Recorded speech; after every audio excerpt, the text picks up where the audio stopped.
2 లక్షల పెట్టుబడి, unlimited growth. EcoBlue AdBlue franchisee. Smart investment, great returns. అమరావతికి మరొక బంపర్ ఆఫర్ దక్కింది. అదేంటంటే పాన్ ఐఐటికి సంబంధించిన ఎక్స్పీరియన్స్ సెంటర్, అది కూడా ఎక్సలెన్స్ సెంటర్ ఆఫ్ ఎక్సలెన్స్ని అమరావతిలో ఏర్పాటు చేయాలని పాన్ ఐఐటి డిసైడ్ చేసింది. ఐఐటి తెలుసు, ట్రిపుల్ ఐటీలు తెలుసు. ఈ పాన్ ఐఐటి ఏంటనుకుంటారా? దేశవ్యాప్తంగా ఉన్నటువంటి ఐఐటీలో చదువుకున్నటువంటి పూర్వ విద్యార్థులు అందరూ కలిసి ఏర్పాటు చేసుకున్నటువంటి ఒక అసోసియేషను. ఇది దేశంలో ఉన్న 23 ఐఐటీల్లో చదువుకున్నటువంటి విద్యార్థులు అందరూ ఇందులో భాగస్వాములుగా ఉంటారనమాట. సో ఇది ఒక కీలకమైనటువంటి టెక్నాలజికల్ సమిట్ని విజయవాడలో ఆర్గనైజ్ చేయబోతుంది వచ్చే అక్టోబర్లో. దానికి సంబంధించినటువంటి కర్టన్ రైజర్ మీటింగ్ ప్రస్తుతం విజయవాడలో జరిగింది. ఆ విజయవాడలో జరిగినటువంటి మీటింగ్లో వాళ్ళ ఇన్విటేషన్ కార్డ్స్ని ఆవిష్కరించారు ఈ టీం అంతా కూడా. Pan IIT Andhra Pradesh summit 2026 catalysing innovation for Swarnandhra vision 2047, దీంతో ఈ ప్రోగ్రామ్ని ఆర్గనైజ్ చేస్తున్నారు. సో ఈ టీం అంతా కూడా పాన్ ఐఐటి ఆంధ్రప్రదేశ్ శాఖ ఆధ్వర్యంలో టోటల్ ఇండియన్ టీం మొత్తాన్ని కూడా ఇక్కడికి ఇన్వైట్ చేస్తున్నారు. వీళ్ళు ముఖ్యమంత్రి చంద్రబాబు నాయుడుని కూడా కలిసి ఆహ్వానించారు. లాంఛనంగా అక్టోబర్లో జరిగేటువంటి ఈవెంట్కి రావాల్సిందిగా. అలానే స్వర్ణాంధ్ర విజన్ దాంతోపాటు తీసుకున్నటువంటి నిర్ణయాలు డీప్ టెక్ క్యాపిటల్గా అమరావతిని మార్చడానికి దోహదం చేస్తాయని ఈ పాన్ ఐఐటి టీం నమ్ముతుంది. సో ఒకసారి ముందు అసలు పాన్ ఐఐటి టీం కథ ఏందో మనం చూద్దాము. ఇది వాళ్ళ official website. The world's most powerful alumni community అని చెప్పని మెన్షన్ చేసుకున్నారు. ఇందులో చాలా విషయాలని ఇందులో పేర్కొన్నారు. United global largest official, India's recognised and legal entry to the global pan IIT alumni movement.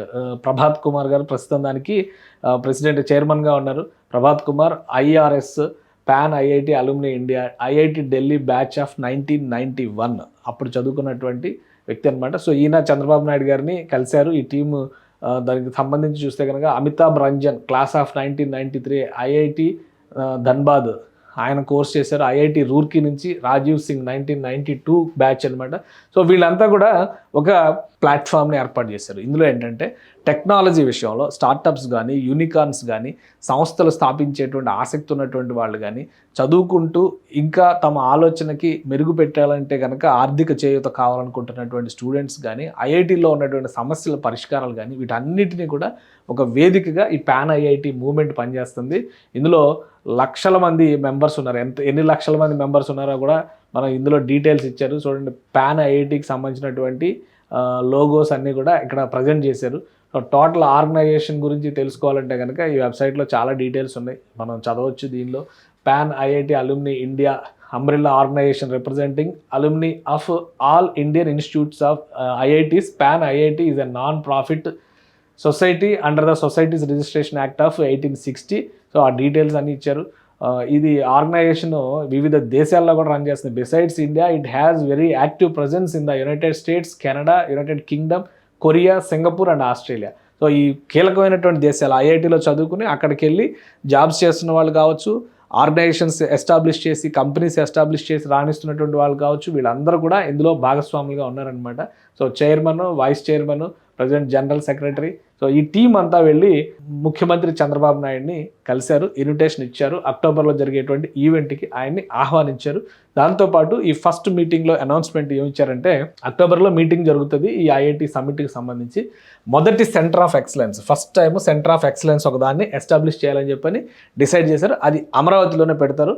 ప్రభుత్వాన్ని ల్యాండ్ అలాట్ చేయమని చెప్పని రిక్వెస్ట్ చేశారు. ఎందుకు అమరావతిని ఎంచుకున్నారంటే, అమరావతి ఇప్పుడు తీసుకున్నటువంటి నిర్ణయాల ఫలితంగా, క్వాంటమ్ వ్యాలీతో సహా ప్రభుత్వం తీసుకున్నటువంటి నిర్ణయాల ఫలితంగా రాబోయేటువంటి రోజుల్లో డీప్ టెక్నాలజీ హబ్గా మారే అవకాశం ఉందని చెప్పని పాన్ ఐఐటి టీం నమ్ముతోంది. సో అందులో భాగంగానే భారతదేశ అగ్రగామి డీప్ టెక్ క్యాపిటల్గా అవతరించే దిశగా పాన్ ఐఐటి ఇక్కడ ఎక్సలెన్స్ని, సెంటర్ ఆఫ్ ఎక్సలెన్స్ని ఏర్పాటు చేయాలనుకుంటుంది. ఇందులో 5 లక్షల మంది ప్రాతినిధ్యం వహించేటువంటి సంస్థ, మొత్తం 23 ఐఐటీలకు సంబంధించినటువంటి ప్రతినిధులు ఇందులో ఉన్నారనమాట. సో అలానే వివిధ దేశాల్లో కూడా దీని రిప్రజెంటేషన్ ఉంది. అక్టోబర్ 3వ తేదీన విజయవాడలో వీళ్ళు ఆంధ్రప్రదేశ్ సమిట్ ఆర్గనైజ్ చేస్తున్నారు.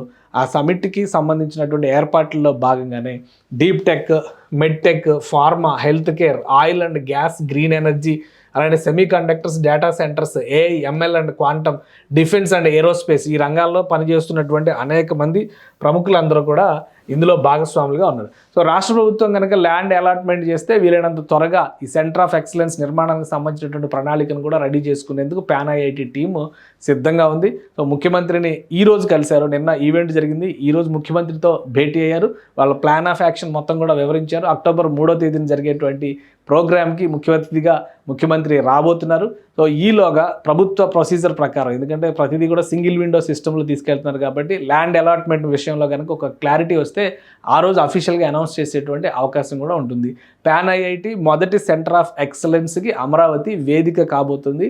డీప్ టెక్నాలజీస్కి సంబంధించినటువంటి క్యాపిటల్గా అవతరించడానికి ఇది ఒక తొలి అడుగుగా భావించాల్సినటువంటి అవసరం ఉంది.